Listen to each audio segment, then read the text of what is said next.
पुराने जमाने की बात है जब एक जंगल में दो तोते अपनी लकड़ी के एक छोटे से घर में रहते थे। लकड़ी का घर एक पेड़ पर मौजूद था। दो तोते उसमें बड़ी खुशी खुशी रहते थे। उन लोगों का एक दोस्त था जो वहीं पेड़ पर रहता था। उसका नाम जग्गू था।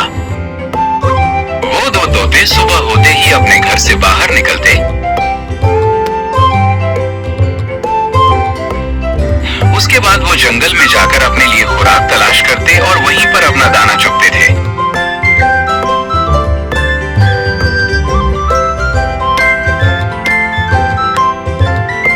उसके बाद वो वापस घर आते और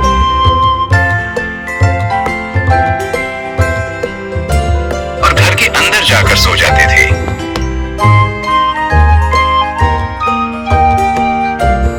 उनका घर अंदर से भी बहुत प्यारा था, सा बेड था, साथ में मेज थी और एक अलमारी थी जिसमें वो किताबें रखते थे। जिंदगी ऐसे ही गुजर रही थी कि एक दिन तोतों ने सोचा कि हम कब तक दो रहेंगे, इसलिए हम अंडे देते हैं और अपने बच्चे पैदा करेंगे। दो तोतों ने दो अंडे दिए और उसके बाद वो अपने अंडों के साथ खुशी खुशी रहने लगे। लेकिन मामूल के मुताबिक जब एक दिन वो घर से बाहर निकले और जंगल में दाना चुगने के लिए गए तो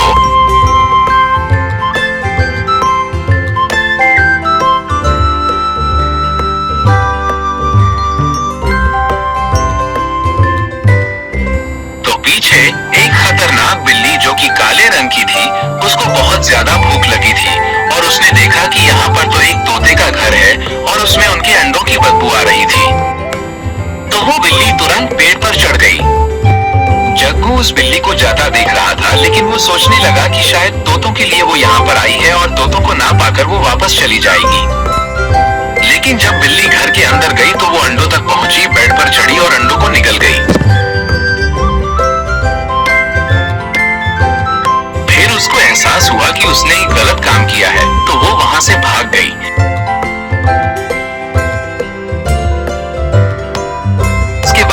घर पर आए और अपने कमरे के अंदर जाने लगे। जब वो घर के अंदर पहुंचे तो अपना घोंसला खाली पाया।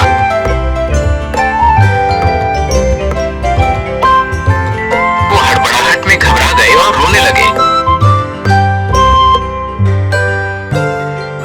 अपने घर से बाहर आए, छत पर चढ़े तो आगे जग्गू बैठा था। जग्गू ने उनसे पूछा, क्या हुआ? उन्होंने जग्गू को रोते हुए बताया कि हमारे अंडे गायब हैं। तो जग्गू ने उसे कहा कि यहाँ पर तो एक काली बिल्ली आई थी, लेकिन मुझे लगा कि वो तुम लोगों के लिए आई है। क्या वो तुम्हारे अंडे खा गई है? तोते ये बात सुनकर बड़े परेशान हो गए और वो तो अब बिल्ली से बदला भी नहीं ले सकते थे। तो इसलिए वो जंगल के बादशाह यानी शेर के पास पहुंचे।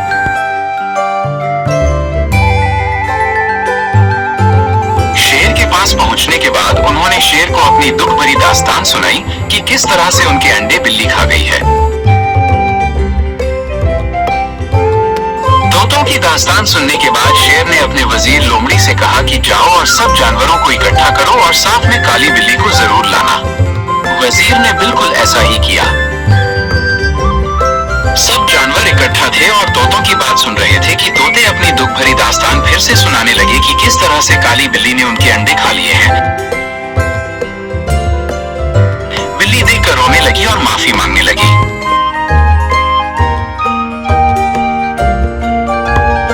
शेर ने बिल्ली पर बहुत गुस्सा किया और कहा कि वो अभी के अभी जंगल छोड़कर चली जाए।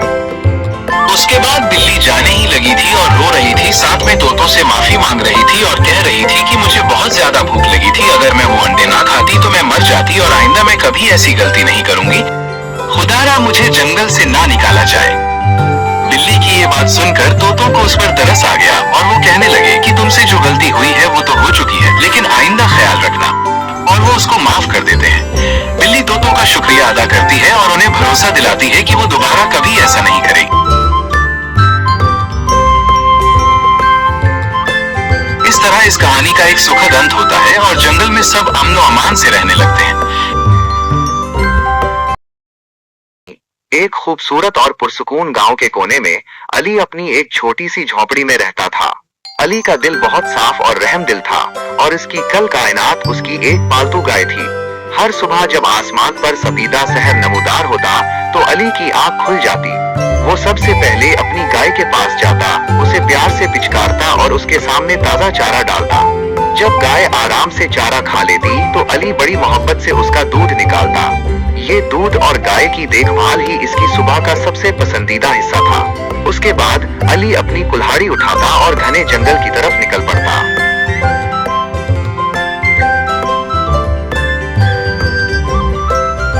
जंगल का सफर लंबा था और काम बहुत सा।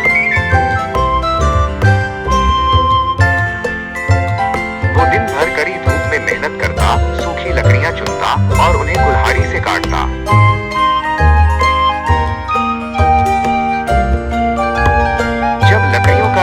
गट्ठर तैयार हो जाता तो वो उसे अपने सर पर लादता और कई मील पैदल चलकर बाजार पहुंचता। वहां वो उन लकड़ियों को सस्ते दामों बेचता ताकि 2 वक्त की रोटी का इंतजाम हो सके। बाजार से फारिग होकर अली थका हारा अपनी झोपड़ी में वापस आता।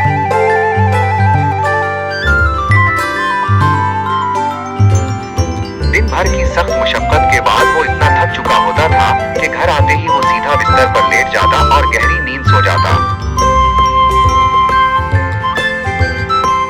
अली की जिंदगी इसी तरह पुरसुकून अंदाज में गुजर रही थी। रोज सुबह उठना, मेहनत करना और शाम को आकर सो जाना उसका रोज का मामूल बन चुका था।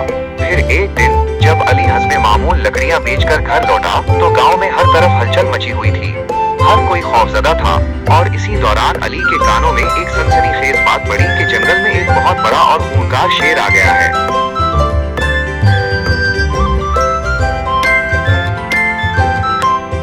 गवर्नमेंट के कुछ लोग भी हथियार और जाल लेकर वहां पहुंच चुके थे ताकि इस शेर को पकड़ सके।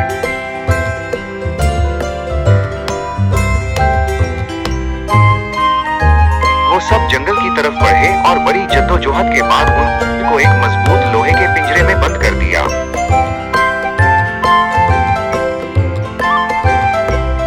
दिन का वक्त था, हर तरफ लोगों का हुजूम था। अली ने देखा कि शेर पिंजरे में कैद है।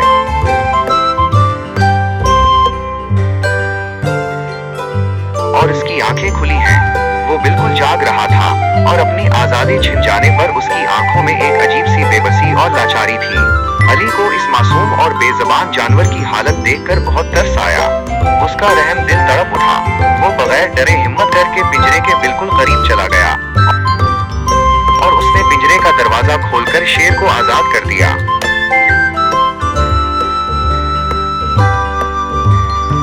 शेर बाहर निकलने लगा तो अली ने उसकी आंखों में झांककर बड़े संजीदा और नरम लहजे में कहा, तुम प्लीज अब किसी इंसान या जानवर को नुकसान मत पहुंचाना क्योंकि मैंने अपनी जिम्मेदारी पर तुम्हें यहाँ से आजाद कराया है। शेर ने अली की बात ऐसे सुनी जैसे वो सब समझ गया हो और उसने अपनी नजरों से वादा किया कि वो किसी को नुकसान नहीं पहुंचाएगा। वो वहां से मुड़ा और इंसानों की आबादी से बहुत दूर घने जंगल की गहराइयों में चला गया। अली ये देखकर दिल ही दिल में बहुत खुश हुआ और वो सीधा गवर्नमेंट के उन लोगों के पास गया जो शेर को पकड़ने आए थे। अली ने पुरएतमाद आवाज में उनसे कहा, जनाब, जानवरों को इस तरह पकड़ना और पंजरों में कैद करना अच्छी बात नहीं है। उनका असल घर ये जंगल है और उन्हें अपनी दुनिया में आजाद रहने का पूरा हक है। गवर्नमेंट के लोग अली की इस मासूमाना और सच्ची बात से बहुत मुतासिर हुए और वो उससे मुत्तफिक हो गए। उन्होंने मान लिया कि जानवरों को कैद करना गलत है और वो अपना सामान समेटकर वापस चले गए। अली एक बेजुबान मखलूक की जान बचाकर और उसे उसका हक दिलाकर बेहद खुश और मुतमईन था।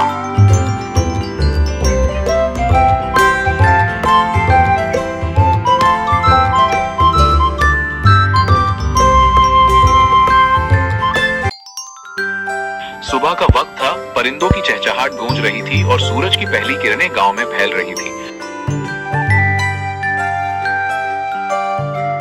आलिया और उसकी छोटी बहन ऐमन एक गांव में रहते थे। आलिया रोज सुबह सवेरे उठकर घर के काम करती, काम के लिए निकल पड़ी। ऐमन दरवाजे पर खड़ी होकर उसे खुदा हाफिज कहती और हाथ हिलाकर रुखसत करती थी और गांव के एक बड़े घर में जाकर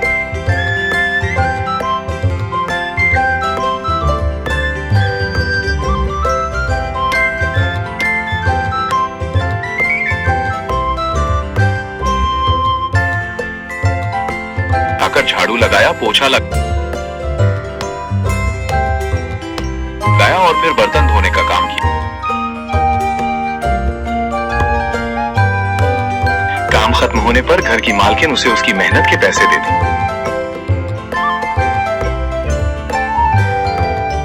पैसे मिलने के बाद आलिया वहां से निकलकर आती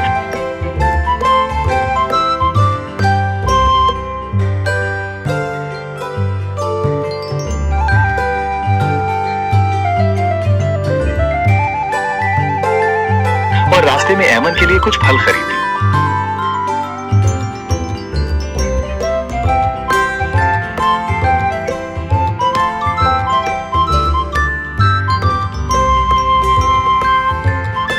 घर के दरवाजे पर ऐमन उसकी मुंतजिर थी और भागकर उससे गले मिल गई।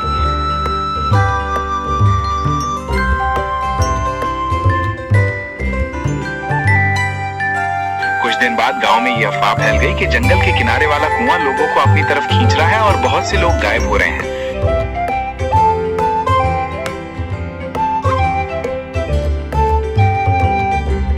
जंगल के किनारे वाला कुआं लोगों को अपनी तरफ खींच रहा है और बहुत से लोग गायब हो रहे हैं।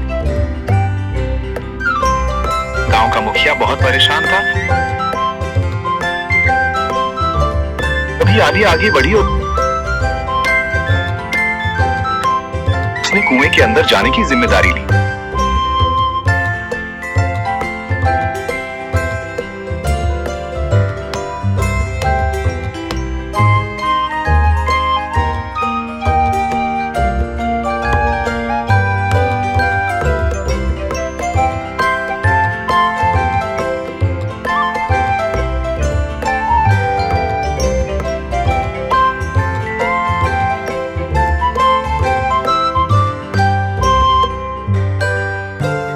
आलिया कुएं के अंदर उतरी तो वहां जमीन के नीचे एक अजीब दुनिया थी।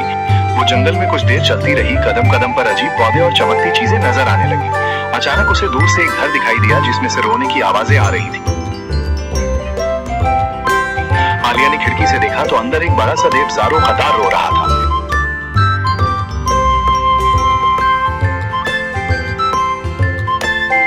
देव ने रोते हुए कहा कि वो इंसानों को दोस्त बनाना चाहता है, लेकिन उसकी मौजूदगी से डरकर लोग मर जाते हैं।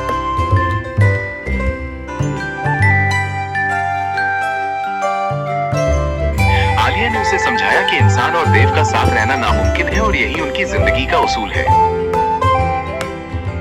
फिर वहां देव का सरदार और दूसरे देव भी आ गए और उन्होंने आलिया को अपनी बहन कहा।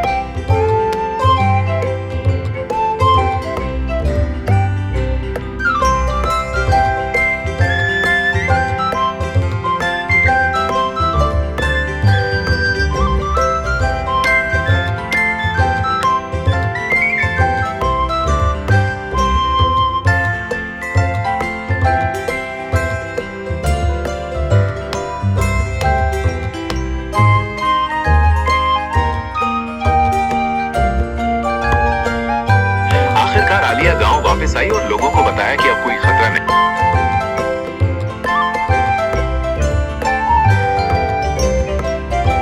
है और वो अपनी बहन के पास चली गई, जहां दोनों खुशी खुशी रहने लगे।